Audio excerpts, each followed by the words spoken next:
welcome to Scott Bryson Beyond the Service. I'm so excited tonight to be interviewing a good friend of mine, John Hamby. Last week I interviewed Al Story, and I told you I was going to be interviewing another amazing human being this week, and his name is John Hamby, and he's with us tonight. John, say hey to everybody. Hey everyone. That, that was awesome. Well, welcome to the show. How are you doing, buddy? I'm doing well, my friend. Thank you. How are you? I'm doing well. I'm glad to see you finally hit puberty and were able to grow a beard. That's cool. I grew it just for you, big fella, just for Oh, you. you gotta stop talking. Don't talk dirty to me just yet. So, Oh dear. tonight, John, what we're gonna do is we're just gonna keep this interview to about an hour, and we're gonna Yes, sir. talk kind of break it up into segments. Just talk to the people a little bit about your family life, how you grew up, where you grew up, and then after that, we'll get into your early career police days, and then we'll go Secret Service. We'll just kind of break it up like that. So, do you want to kind of tell everybody maybe where you're living now, or where you grew up, and about your family, a little bit about your background? Yeah, for sure. So currently living in Oglethorpe County, Georgia, near a small town called Colbert. Wonderful place. It's about 30 miles east of Athens, Georgia, home of the Bulldogs. So it's a wonderful, wonderful place to be. We've got about 10 acres, and we're just trying to do a little homesteading and just enjoying family life. It's been a blessing. We're very thankful we're able to live where we are and how we're living. I grew up. I grew up originally on the south side of Atlanta, not in the city itself, but in the suburbs. Little place called Riverdale, south side of town. Once told that that's where all the good poor white trash come from, but joking, by the way. Wonderful place to grow up and wonderful family life. My mom and dad, thank the Lord, they're still alive, still with us. Had two older brothers, so one of three boys. We were born one right after the other. In fact, my dad said he could look at my mother and get her pregnant. But Oh, that um, sounds familiar. We have three, as you know, and we call them our Irish triplets. yep. They're all about 18 months apart, so I understand.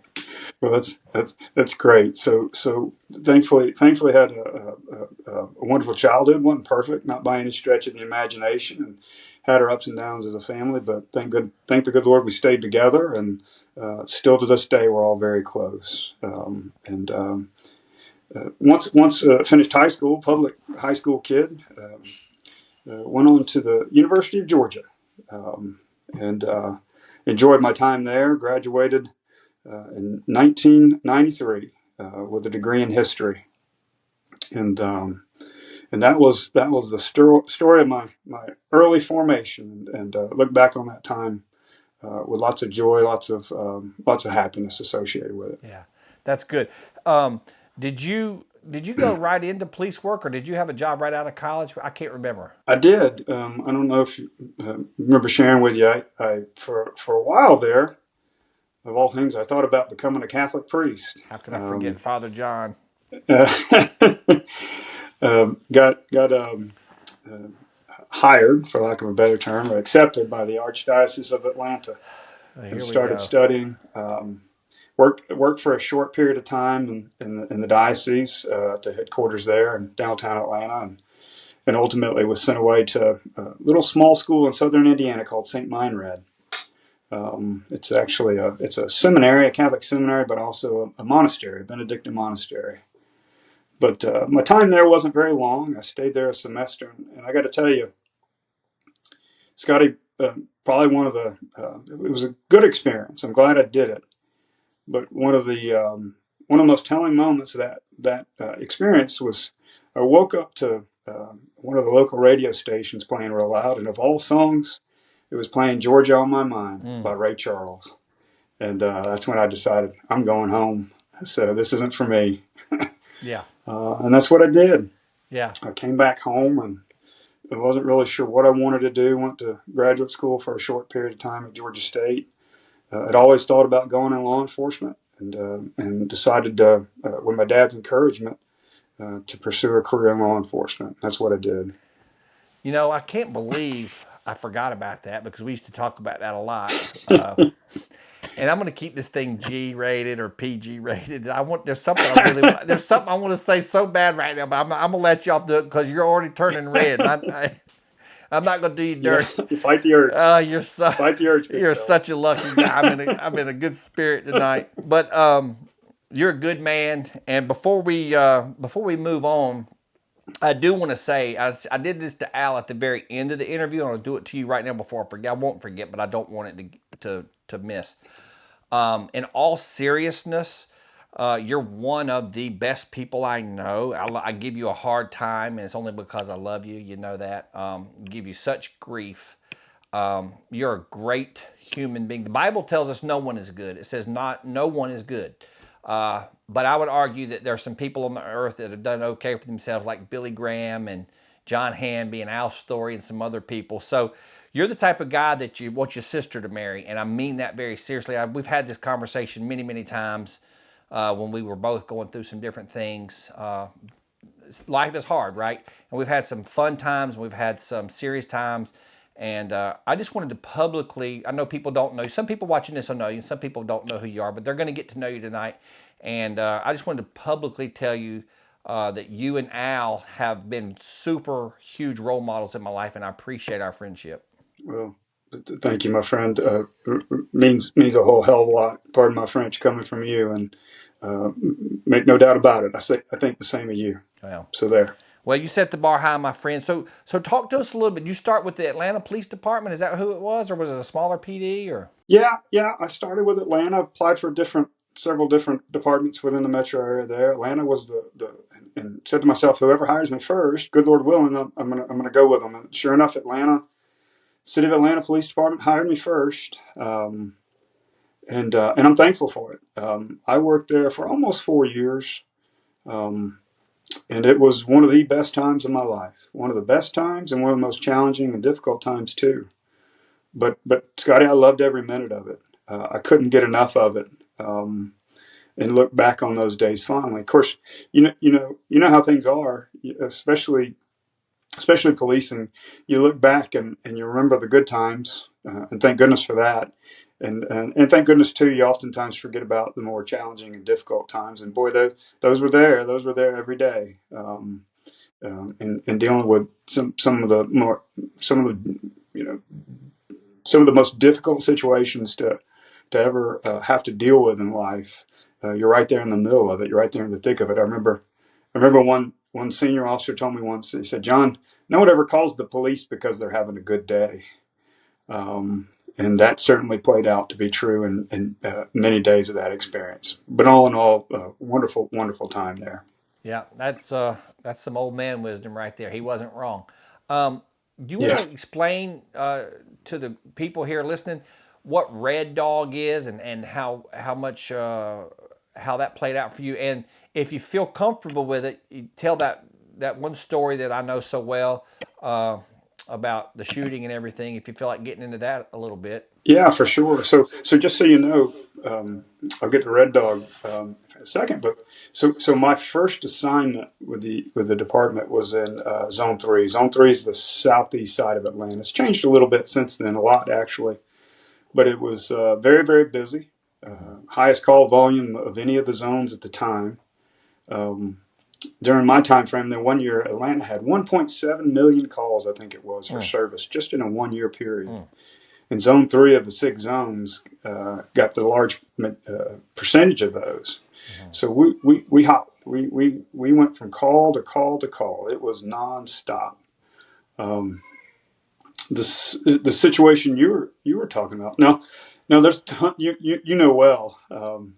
Uh, we could in hindsight, I wish I would have kept a journal, something to that Mm. effect, at least copies of my incident reports, so that I could look back on that and maybe tell the story a little bit better. Because Mhm. I could sit here and talk to you all night. You know that we've talked all night before about things, Yeah. about stories that had happened. But I'll share this one story with you because it kind of summarizes a lot of the experience to an extreme. But you asked me about it, and it was before I got on Red Dog. So it was a Saturday afternoon in the spring. It was in March, I believe. And me and a good buddy of mine went to high school with him. We were neighboring beat partners. We also went to the police academy together too. Went to high school together, like I said, and we were just sitting there talking. And sure enough, car goes rolling down the street. It was an old beat up, I think it was a Chevy Impala or something, the old four door. Had a tail light was out, and the trunk lock was gone, was missing from it. And I said, "Hey, that's an easy pull right there. Let's go pull them over, just see what's going on." So I got him behind him first, and Travis was his name, my buddy. He was in the patrol car behind me. Um, Before I could even activate the blue lights, they sure enough turned into a little small apartment complex parking lot. And the passenger in the back of the car got out and took off running. And I love to run after people, Scotty. I mean, we were young at the time, and never felt more alive than after a good car chase and a good foot chase. So if you wanted to run, I was with you. I'd run all day with you if I could. Young man full of piss and vinegar. I was all about that. So he took off running. I told Travis, I said, "You stay with these two." I said, "I've got him." So took off running, got on the radio at the time, had the presence of mind, thank goodness. Gave a good description of him, direction to travel, and followed him. Now, when he was running, he was doing two things that caught my attention, and had experienced it before. But he was cradling something in this front portion of his body, but he was looking back at me the whole time. So I figured he's got one of two things, or probably both: guns. He's got a gun, or he's got drugs, or he's got both. It's just the norm. We ran about a quarter of a mile. We ran from that apartment complex over into another small apartment complex. As we got to the other apartment complex, sure enough, there was a group of kids in the little cul-de-sac area that he was running towards, and they were all playing basketball. And what I noticed, they saw us, and immediately these kids took off running. They just and normally that wouldn't happen. Normally they'd get out of the way, and they would encourage him. I don't know if you'd ever experienced the "run, shorty, run" to get away. But they didn't do that this time. Those kids took off running, and that was a little unsettling. I can remember that clear as day. I thought, okay, fair enough, but I'm going to get him. And as I started closing the distance, and what I experienced in closing the distance with him, I'm sure you did this too, was a lot of these young kids, they can run fast out the chute, but they start getting tired real quick and winded. That was a good thing for a policeman, because you're wearing them down. And by the time you get to them, they're so worn down, they don't really want to fight. They don't want to tussle. They'll just go to the ground. So it was happening to this kid. He was slowing down, but he was looking to do something a little more different than most of the folks. So as I got real close to him, I was able to reach out for him, and he had a jacket on. And I wanted to grab the arm of his jacket to pull him down. I was going to jerk him down by his jacket. And sure enough, right when I grabbed that jacket of his arm, he turned around on me and put a gun to my head and fired it point blank.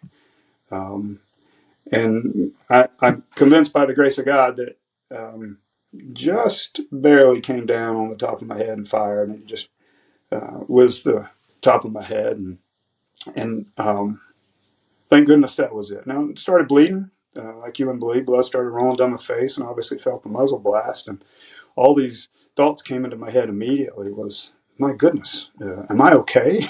What just happened? And I remember clearly that one said, "Well, you got to do something. You got to fight back." And that's at that moment I remember pulling my service pistol, I should say, and I fired, and they were point shoot shots. I fired 4 rounds that I remember, and the first 3 were point shoot, and the first one got him off of me. I fired a second that was also point shoot, a third, and then finally the last one I got a sight picture on him. And I fired it, and it was a sight picture on the back of his head. And I fired the round, and it put him down. And again, at that point, I didn't know how bad I was hurt. I didn't know how bad he was hurt. I knew he was down, and I got on the radio, and I simply came across the radio, and we called in Atlanta, radio. I've been shot to the head, 50 to the head, and I 50 the perpetrator. Please start me an ambulance out here, code 3. And I'm at 632 Amel Drive. And that's when everything kind of stopped at that point. And I remember going over and sitting down beside him, of all things, on some steps. He was laying on the ground. He was moaning. I had my pistol in my hand. And there wasn't much officer safety going on at that point, because I knew I'd hit him. I knew he was down, and I felt like the threat was taken care of, at least to the point where I just sat down. And now it was an amazing thing. Two things that really happened, I think, divinely inspired. One was there was a lady that I had met on a call previous, who lived in a close by apartment complex. She saw it all. And of all things, she came over to me.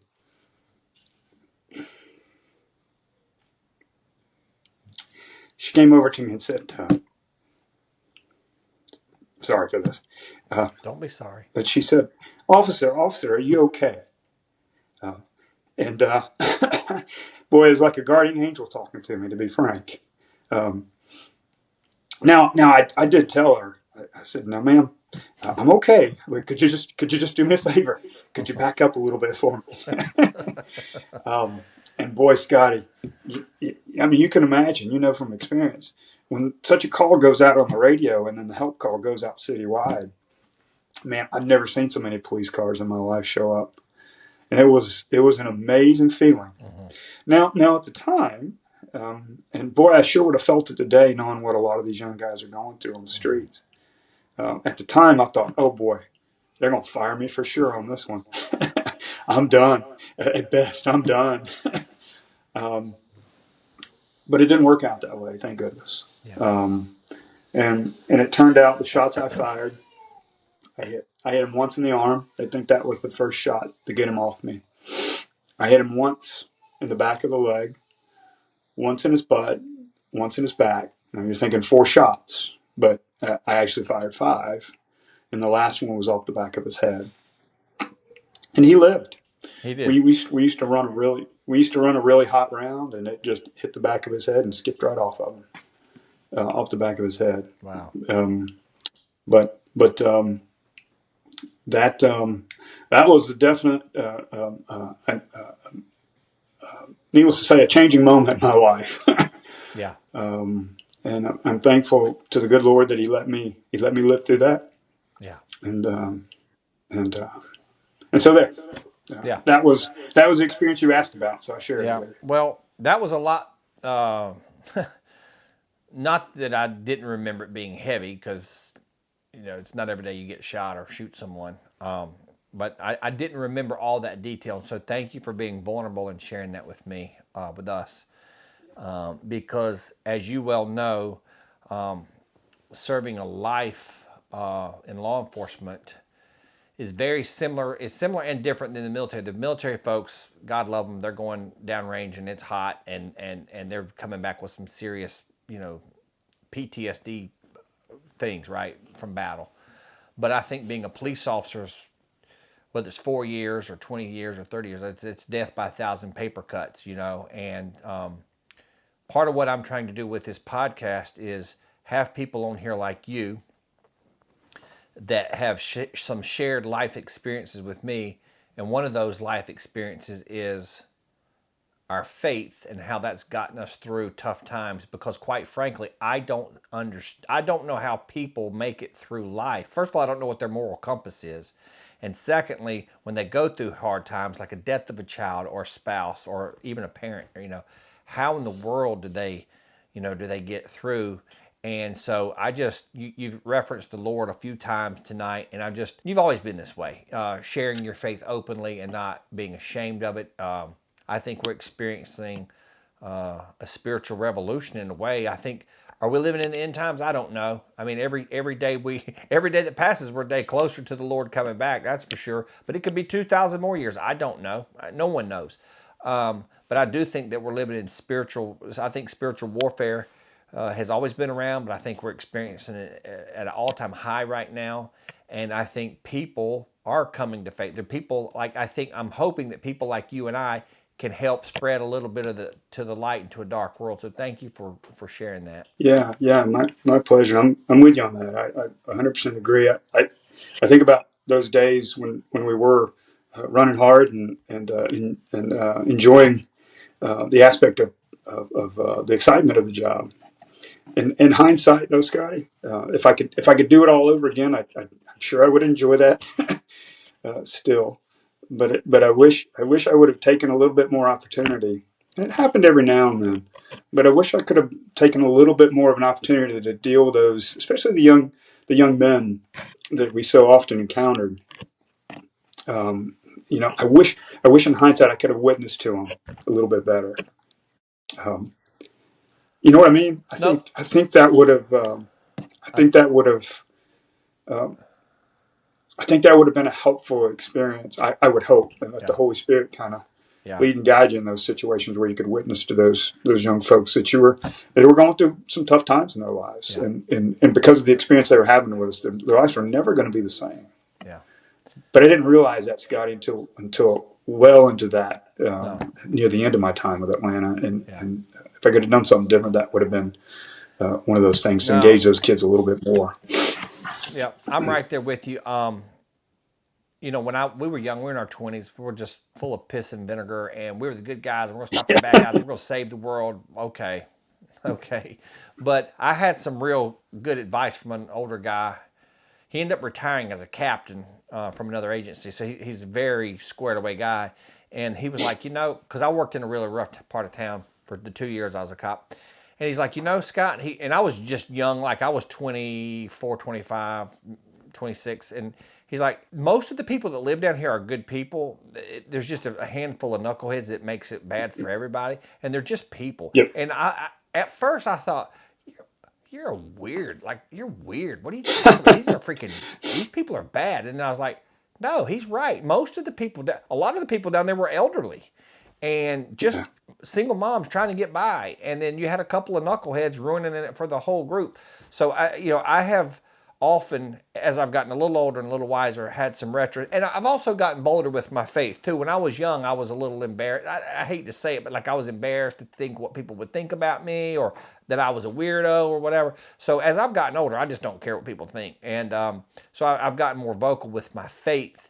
But I just like yourself, I wish I would have seen it for what it was, because this past summer I was doing some stuff out in the community, and I'm like, man, my approach is just totally different. They're just human beings, and I think one of the things that sort of resonate with me too is, are there some bad people? Yeah, there's some bad people, unfortunately, but sometimes good people make bad decisions, and they end up having to pay the piper for it. Like DWI, go to jail. Maybe you rob a bank, but you're trying to feed your family. So the end doesn't always justify the means, but at the end of the day, what we're trying to say is sometimes good people make bad decisions. You know what I mean? Yep.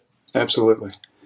Um, that was definitely my experience, and I'm still a professed Christian, and I'm convinced, I know that we all need a savior, and there's only one that ever walked the face of the earth, in my opinion. But to witness that to them, and it may have gone on deaf ears, but even if it meant one would remember that encounter. Um, uh, I wish I would have taken that opportunity to do that more. Well, Um, don't beat is yourself up is, too. is the, Don't the beat take back. yourself up. Don't beat yourself up too much, my friend. If the John Hamby that I've always known has always been, whether you're a police officer, a high school student, an agent, you have a good heart, and I'm sure you did more good than you. I think sometimes we do things that we may see the benefit of it, we may not. Like I think, sometimes we may not know how we affected someone on this earth, but I think when your day comes to stand on judgment, I think you're going to be just fine, my friend. So don't beat yourself up too much. But hey, and the and I may kind of making a joke about it, but the reason you're going to be okay is because Jesus is your Savior, and as we as believers know that no one comes to the Father except through me, which is Jesus talking in John 14:6, I believe. I'm no theologian, but I think I got that one memorized.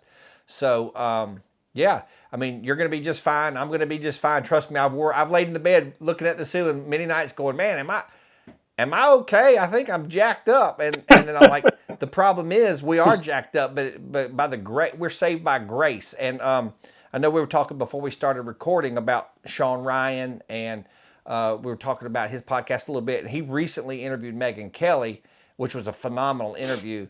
And she's a devout Catholic, which I know you are too.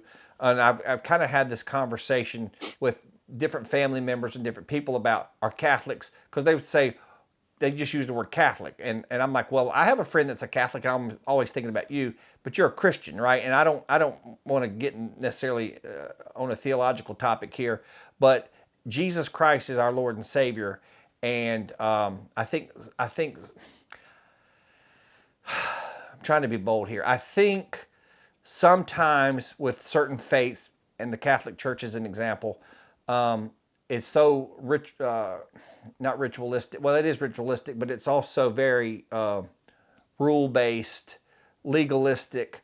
That I think sometimes we get lost in the actual faith gets lost in the translation. And what Sean was trying to say to Megan, and I was so proud of him because he's new to the faith, is Jesus did, like, there's nothing you can do, right? Jesus has already done it, and you don't have, it's a free gift. You just have to accept it. Yeah, absolutely, absolutely. I probably butchered that a And little bit. I was trying to make a point. I'm not a preacher, that's for sure. My cousin's a preacher and he's a good one, but I'm just a dummy just trying to do a podcast. but isn't it, look? I just say it's wonderful. It's refreshing. It's refreshing to have conversations about Jesus Christ and our faith, Yeah. even though it may not be 100% shared exactly. At the end of the day, man, isn't it refreshing to have a good conversation about our Lord and Well, Savior? it is. Compared to all the other crazy things going on in the world now Yeah. and have been. You know what I mean? So Yeah. praise Well, God for it. exactly. But do you have time to move into our Secret Service career a little bit? Let's kind of get the meat and potatoes of what Yeah. I know these people are wanting to hear us talk about Secret Service stuff. So you want to start, tell them like what year you came on. I believe you started in the Atlanta field office and things like that. Phase one. Let's talk Yep. about Yep. phase one for a minute. Yep. So I came on in 1998. Phase one, the start of my career, was the Atlanta field office. So thank goodness I was able to start in Atlanta. Was in Atlanta for a little, right at roughly 4 years, almost 5, and then got assigned to PPD, the President's Protective Detail, during the Bush administration, 43, Yep. HW, and that was, gosh, you came on several months before I did, right? You December came on when '97. December, and so that I came on. I think it was March or May. I think it was shortly thereafter in which you came on, and I think you probably shared this experience. I hope you have. I loved being on PPD. I think Scotty, what made it so good was people like you, and I had a great shift leader, the guy named Andy Adelman, and it was just fun. We just had a really really solid group of guys and gals that were just squared away, really into the job, and it was just a wonderful experience. Now let me back up for a second. My time in Atlanta was great too. When I spent time in the Atlanta field office, it was great to know the city. Knew most of the departments, my way around. Obviously, grew up in the town. And by the way, the Atlanta field office at the time, to include the special agent in charge, former sergeant with the Atlanta Police Department, 25% at least of the office was former Atlanta police officers. So yeah, when you went to the Atlanta field office and you were an Atlanta police officer, it was essentially you were still working for the city of Atlanta, but with guys from the city of Atlanta Police Department, and it was great. Boy, there was an all-star crew there. Some of the best bosses I've ever had in my life were when that Atlanta field office when I first started. So John, who was love that experience. sorry, who was the SAC? Who were some of the people? I don't know if I'll know them. I can't remember like the SAC and the ASAC and people like that. So the SAC at the time was a gentleman by the name of Isaiah Mapp, I former remember him. PPD guy. He exhibited what some have said about, at least what I think of him, serious job for serious people. Mr. Mapp was serious about the job, and I really appreciate and respect him. He and the DSAC at the time was Bill. Forgive me, Mr. Creel. Mr. Creel, Bill Creel. And he was old school. He was from North Carolina. He used to be I think he was Chapel Hill or Wilmington policeman.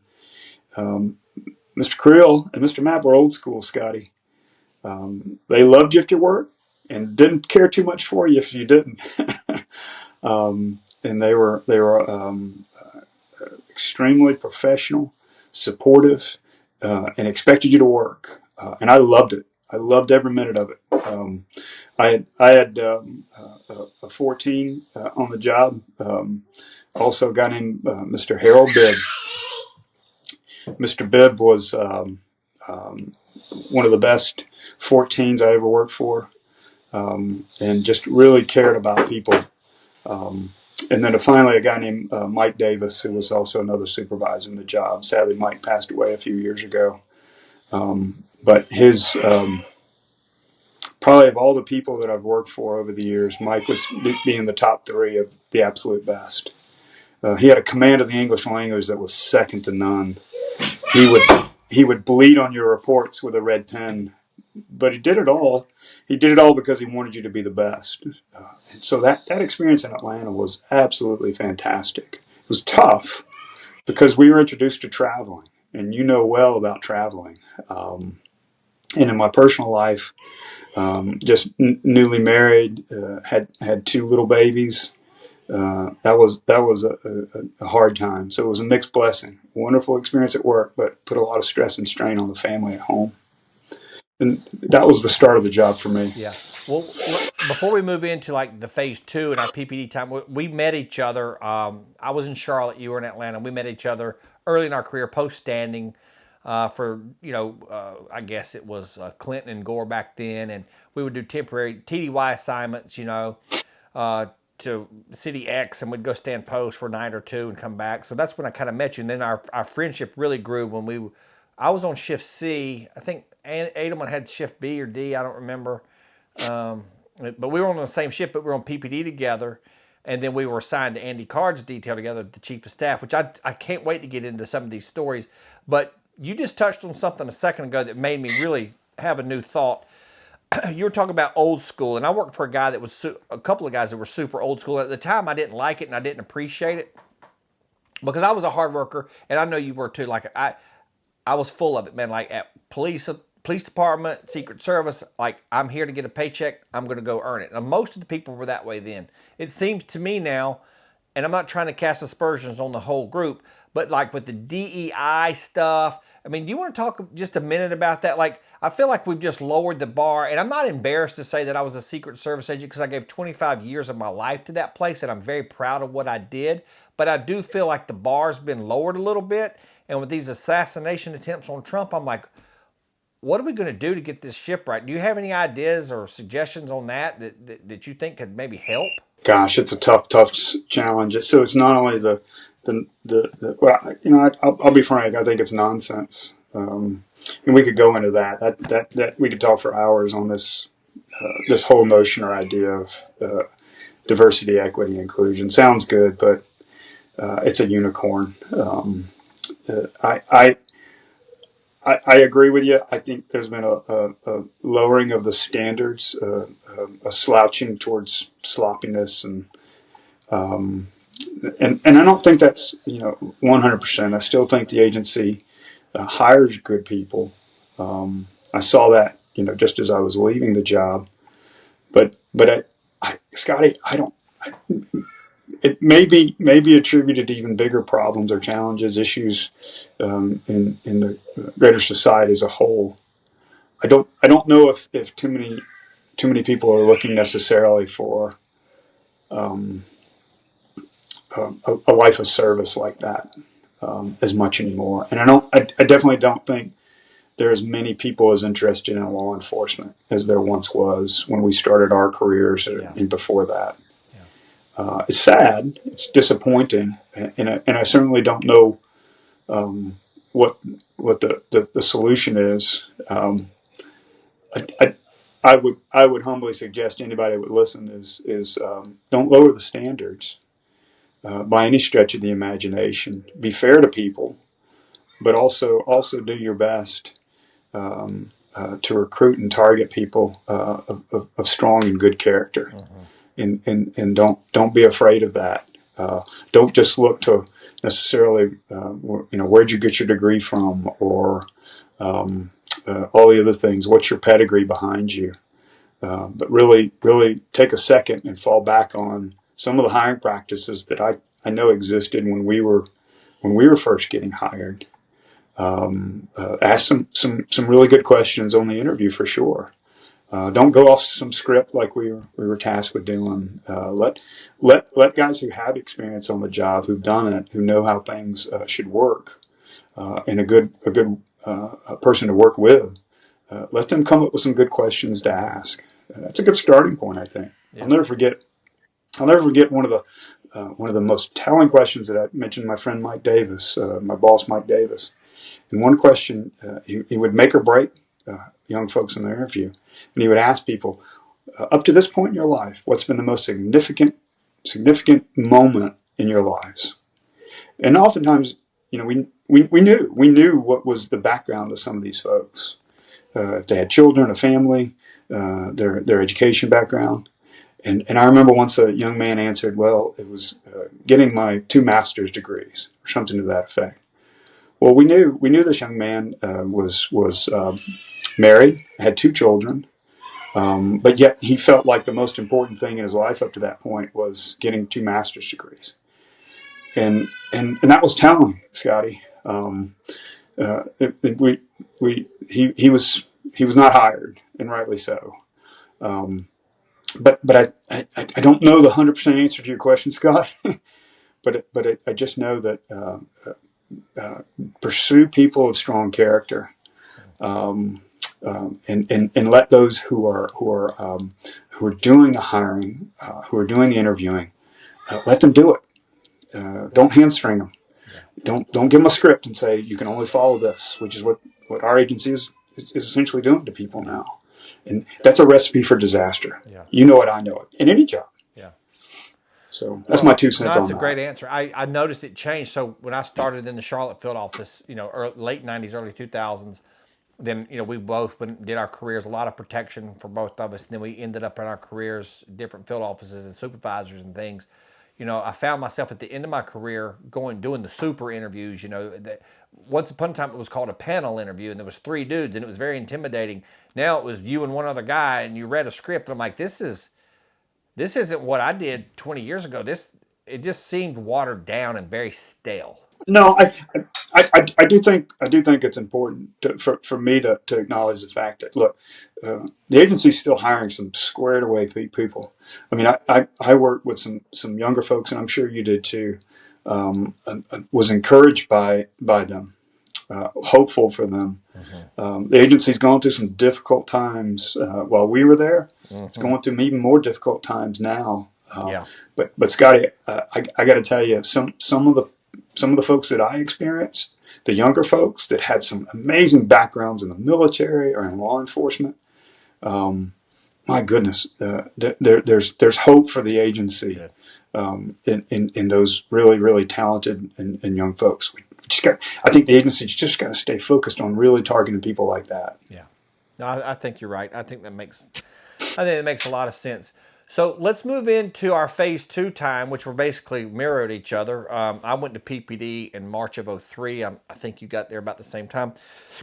we were on the ship for a little while, and then we found ourselves on Andy Card's detail for a while.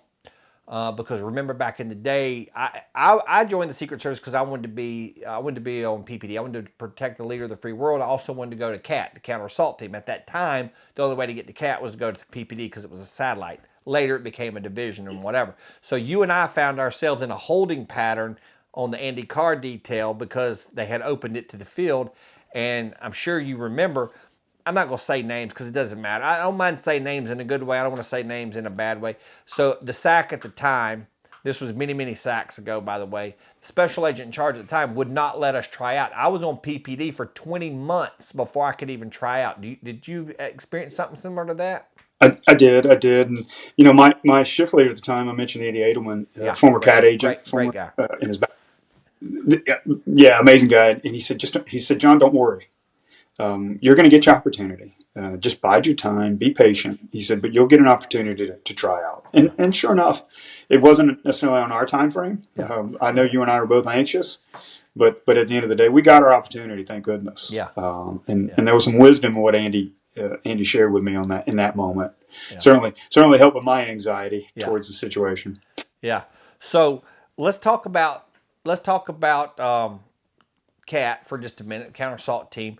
And I don't want you to talk about anything that's uncomfortable. If something's off limits, just say, "Hey, Scott," and I don't want to go there. But most of our time together, I felt like you were the one helping me because I'm such a screwball, and John's always lifting me up. I think there was one time in our lives that I kind of helped you, and it wasn't me. It was just I think it was God putting me in the right place at the right time. I basically just sat in the car and listened to you most of the time, but I felt like it was divine intervention because when I tried out for the CAT team, you go through the selection. I went through the selection, no problem, made it. Then I got into CAT school and I washed out, which I was completely devastated. I was so embarrassed and I felt like I was the only one. Well, I don't know what the attrition rate's like. It's probably not 50%, but more guys wash out than you would think. Because when you get there, they don't say, well, how many times did you go through the school? You just made it, right? So I washed out by one. I missed the tactical firearms course by one round. I shot like a 188. You needed a 190 or whatever it was. I missed it by one round, and I was devastated. The point I'm making is, had I not washed out, I would have gone through, and you and I would have been in two different CAT classes, and we wouldn't have gotten to know each other even better. You were going through a really tough time with the first marriage during CAT Basic, and we carpooled together every day for 6 weeks. And I just felt like, even though I couldn't understand it at the time because that's really what I wanted to do, and I felt like I'm like, what's wrong with me? Why can't I do this? And then I found myself in the class with you, and I don't know. I know some people think it's kooky, but I believe it was divine intervention. I believe that I don't believe in coincidences. I believe God put me where He wanted me at the right time because I felt like you just needed a friend at that time, and I hope I was a good one. Yeah, well, you absolutely were. Tough time for many reasons. If nothing else, that experience of going to the counter assault team training, the basic school. For me, it was tough. It was one of those situations where I don't know if I ever shared with you. It was and kind of approached the very difficult situation I was going through in my personal life at the time, which was a long, drawn out, difficult time of separation. Yes. and struggling in a marriage that ultimately fell apart, sadly to say. But it was, Scott, I don't know if you approached CAT school this way, but approached it and dealing with that difficult moment, those difficult moments personally. Hey, just John, if you can just get through today, if you can just get through this hour, if you can just get through this next block of instruction, just mark it off the box and keep going. Don't get too caught up in what may happen tomorrow, the next day, a week or two from now. Just get through with this hour of this moment today. Yeah. There's nothing you can do for what's coming, but you can focus on what's in front of you right now. And that's of all the funny moments we had of some of the physical challenges and driving back and forth when we were dead dog tired, and that DC Metro traffic, all the rest. Yeah. Remember all that, but if nothing else, I certainly remember that whole just get through this 1 hour. If you can Yeah. do that, everything else will take care of itself. Good Lord willing. Well, If that makes sense. no, it does, and I felt the same way. I do. I also remember you banging my head off of a parking meter. You want to talk about that for a minute, there, tough guy? Yeah, yeah. So for those of y'all that don't know, there is a process in the beginning. One of the very first days, whether they still do it or not. I'm sure they do. I I hope they hope they're do. still doing But it. Golly.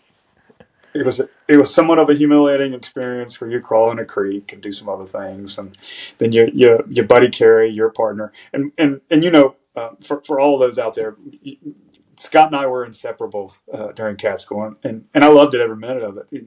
Um, the humor of the situation brought on by you made it all bearable. It was wonderful. But anyway, the humorous situation here was the creek crawl, and then get out of a wet creek on a cold evening, and then I had to put because you're a big fella, Hey, be nice to now. put you on my back and to have to carry you down this mock street that we have there at the training center, with even so far as to have parking meters. And I don't know if there was one parking meter that I didn't hit your head on as we were walking down that Yeah. street, because I was tired and you Yeah. were heavy. Yeah. I'm glad. I'm glad Remember. you didn't become a fireman. You were pretty bad at fireman's carry. Well, you probably and to share with everyone else, in carrying you was not a fun thing, because Uh, again, you're a big strong fella. But uh, I remember carrying you once, and at the end of the training process, and was told to put you down by one incredible instructor, Jerry Marshall. yep. Jerry Marshall said, put him down," and I dropped you like a sack of Yeah. potatoes. Oh, I mean, I I said, remember "Okay," that too. Yes. Yeah. and you got yelled at for it. Do you remember you got Yeah. He's yelled at like, for it? get up. I'm like, I've been on the ground Get half a up, second. What Bryson. are you talking about? Oh, that was some fun time. Good That was time. some Hey, you know time. another good time, another good trip I remember, John, is when we went to South Africa. I think it was I don't know which Bush girl it was. It was the Bush twins. I think they were there together. I have a really cool picture of you and I with them in the background down at was it the Cape of Good Horn or something like that? I can't Yeah, remember, I but think we were so. Yeah. down at the bottom there of South Africa, and we were gone for like a month. And I remember the first thing I remember from that trip is we sat. You were sitting right behind me on the commercial flight to go, and it was a long flight out of Dulles. And we had acquired some Ambien from the White House dock from our time on PPD, and we both popped the Ambien. And I remember sitting there, and I looked around to you, and I'm like, John, I'm hallucinating.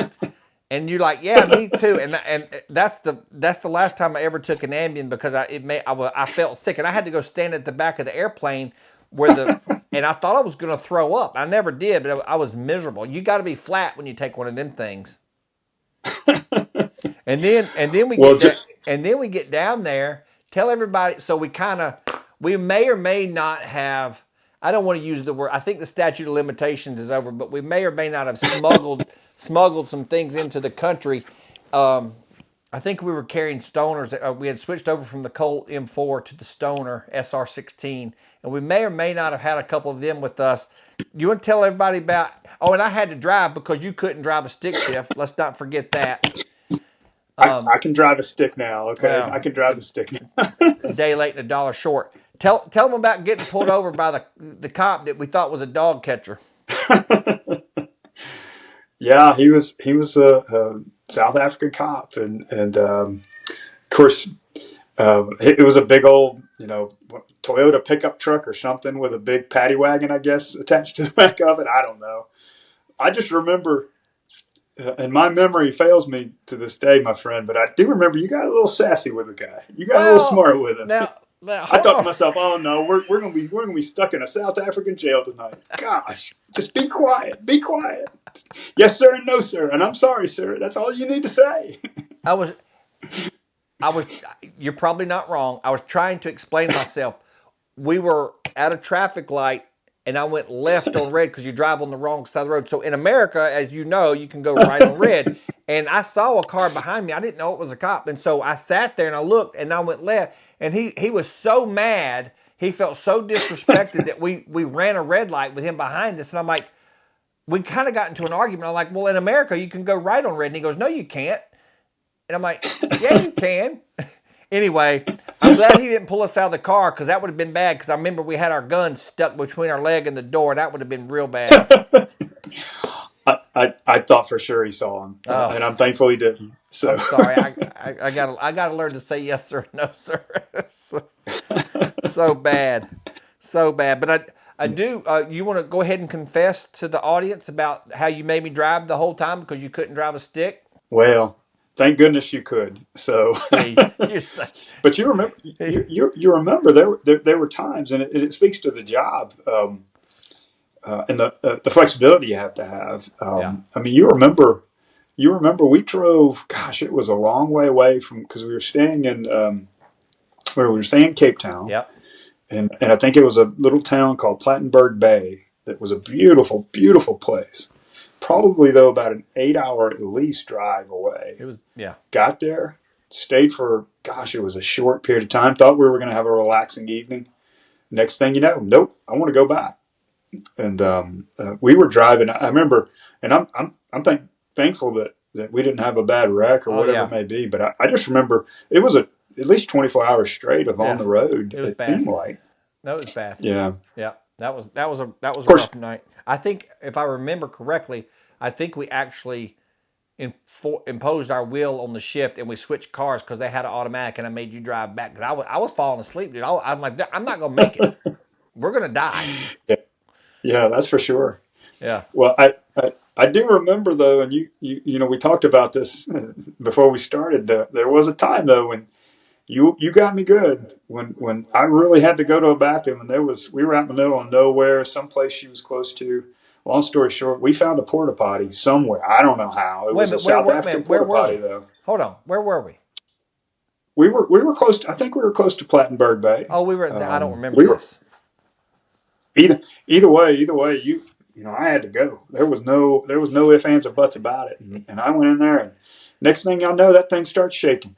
And it was all because you thought it was funny to go ahead and shake a porta john in the middle of nowhere, South Africa, while I'm going to the bathroom, desperate to go to the bathroom. And boy, I screamed and hollered. That's for sure on that day. I think that's fake news. I don't remember that. Oh, I do. Oh, so crazy. But we had some good times, didn't we, buddy? Yeah, made it through with thankfully wasn't too dirty as a result. So do you want to tell a story about our good friend Frank Kelly, aka Butterbean, and the time when W rubbed his head and he thought he was a fireman when he was working a rope line? Yeah, that was a heck of a trip. That was a good trip. We were doing trips from the ranch. His ranch in Waco was this long summer trip, and some bad forest fires that had happened in the San Diego area. We went with President Bush, Frank Kelly, and I were on the same ship together, and several others. He decided to do a double rope line. I don't know if you've ever done one of those or not. Double rope line, for those of y'all don't know, a rope line is what we refer to when they walk down a line of people and separated by some kind of barrier, whether it be a rope or a bike rack. And shakes hands and says hello to people and grips and grins, as they like to call it, and take photos, whatever it may be. But he decided to do a double one, a two-sided one, for all these firefighters. And one of the things that the staff had asked us to do, they asked us to put on firefighter jackets so we could kind of blend in the picture. And we didn't look or stand out so much as they were trying to get this photo opportunity with the president interacting with all these firefighters. So he was going down this line. We had them two groups separated. We were in between, and they were separated with a bike rack. We had on our firefighter jackets, and so Frank was on one side of the line, and I was on the other, and several other of the agents on the shift too. And we were working our way down the line, and President Bush would just go back and forth, shake hands. I, I, I, I took to President Bush, politics aside. He was a guy's guy. He's a guy's guy. What I mean by that, he's very personable. What you see is what you get with him. Um, and I think he liked to cut up every now and then too. He was pretty frank as well when he needed to be, pretty blunt. But on this situation, I think he wanted to be funny more than anything. So he goes back over to Frank's side, and again we had on firefighter jackets, so we are kind of blending in. We blended in so much that the president thought he was one of the firefighters. And as he came across, he saw Frank's big bald head and put his hand on top of Frank's bald head and shook it. Frank didn't realize it was the president that was doing that. He thought somebody else, and Frank didn't like it. And Frank turned around and looked President Bush right in the face, and it was not a good look. It was a scowl, a real bad scowl, and they were face to face. And thank goodness there was a photographer there that snapped a photo of that instantaneously. So it was President Bush with his hand on Frank's head as Frank's turning around with a mean look on his face. And you know what? They captured that. They went so far as they, being the White House staff and the photographer at the time, good folks, they took that photo, they blew it up, big, huge, framed it, and actually had President Bush sign it and present it to Frank. I did not know that. That's great. And I haven't seen it. I haven't talked to Frank in a long time. I wish I could say hello to him, but my understanding is Frank has that prominently in his basement, up on his wall that he can see and laugh at whenever he gets the opportunity to do so. That's great. I did not know that. Yeah, really neat story. That's really good. Well, thanks for sharing that. Yeah. We're kind of coming up on an hour. We got a couple minutes left. One more funny thing, and then if you'll just wrap us up with when you got promoted and your different promotions and how you kind of ended your career, would be great. I know that when we were together, and this started when we were on CAT. I don't think it started when we were on the shift. I know that our colleagues like to make fun of us because we're really good friends, and they, made some innuendos that were not true. And they called us biscuits and gravy. And then they called us cornbread and sweet tea. Do you remember who was? Well, I don't remember who was what, and why did they? Because that never made sense to me. I never understood that. Well, it made sense when you realized how close we were. Well, the biscuits and gravy I get, but I didn't understand the other part. Close and separable.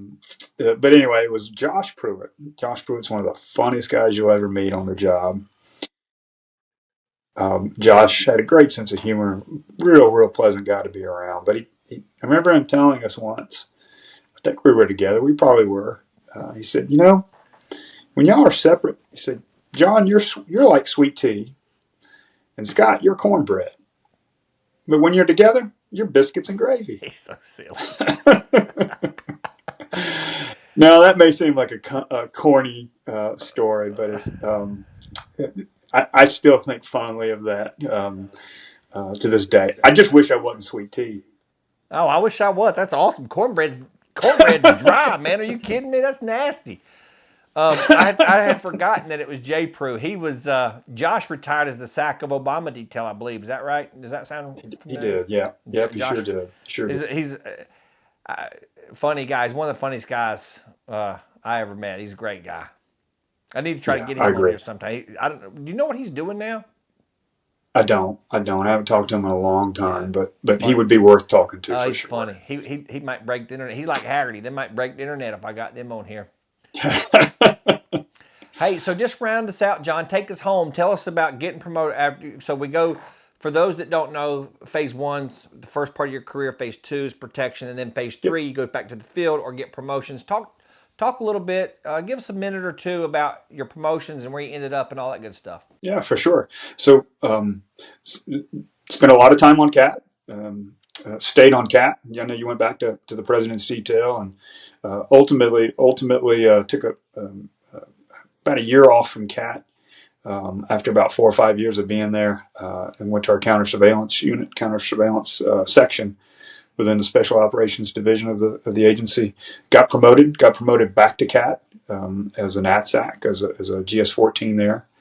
Wonderful time there. Loved every minute of it. Spent about 4+ years there as a 14 GS-14 ATSAC on CAT as a supervisor, frontline supervisor. From there, I went short time in our headquarters, in our criminal investigative division. I call that my part of my time in purgatory, the headquarters stint, which, just part of the course.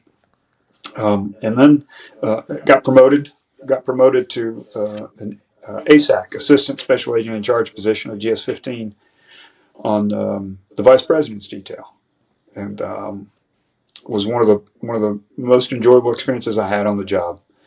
Worked with some really, really good people. At the time, our current president was Vice President Joe Biden, and served on the Vice Presidency detail while he was there for about a year and a half, and then worked through the transition when Vice President Mike Pence took the position. Was there for about a little bit more, a little over a year with him as well.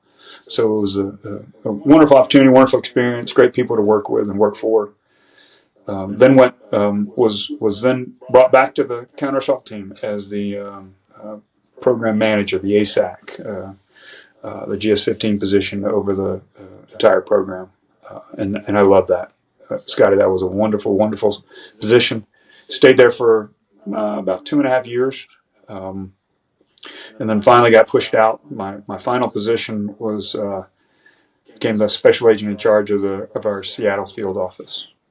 So spent a couple of years out there, and that was a great experience too. We covered 5 states. We covered all of Washington, all of Oregon, all of Montana, part of Idaho, and all of Alaska. Wow! So it was a huge, huge area to cover, huge road district, It was a challenging experience, very different environment, but one that I'll never forget. One of the most beautiful areas of the world that I've ever been is the Pacific Northwest of this wonderful country, and we'll always be thankful for that experience. And then I retired. Yeah. Now I'm back in Georgia. When did you retire? Praise God. When did you retire? Refresh my memory. So my last day on the job was December 31st, 2021. So worked a total of 23 years, 7 months with the Secret Service, and a blessing, a wonderful experience, and I'm thankful for it. I remember when Elizabeth and I were living in Hawaii, we wanted to see some snow, but we didn't want to go too far into the middle of the country. So I called you, and you suggested, Yep. I think it was Leavenworth. Yep. And I had never, Yeah, beautiful. I didn't know that was a place in Washington. It was so gorgeous, and one of our best trips we've ever taken. And we love the Pacific Northwest. We haven't got to spend a lot of time out there, but it gets a bad reputation for all the crazy people in the cities. But my goodness, the Pacific Northwest is gorgeous. Yeah, it's heaven. It's heaven. It is. If you even have a hint of liking the outdoors, you're in paradise there. It's just an amazing, beautiful place. Yeah. Well, John, listen, we're just over an hour. I really, it's good to see you. Number one, we don't talk as much as we'd like to. I know you're busy. You're remarried and have a couple little ones now, and so I know your plate's very full. And it's good to see you, my friend. It's always good to talk to you. I know we text and things like that, but it's always good to talk, and it's really good to see you. Thank you so much for your time and coming on tonight. Thank you, brother. Love you. Miss you, and thank you for this experience. I really appreciate it. You're quite welcome. And I'm gonna invite myself down to Athens, Georgia, real soon. You're welcome anytime. Go Dogs. Okay, see you, buddy.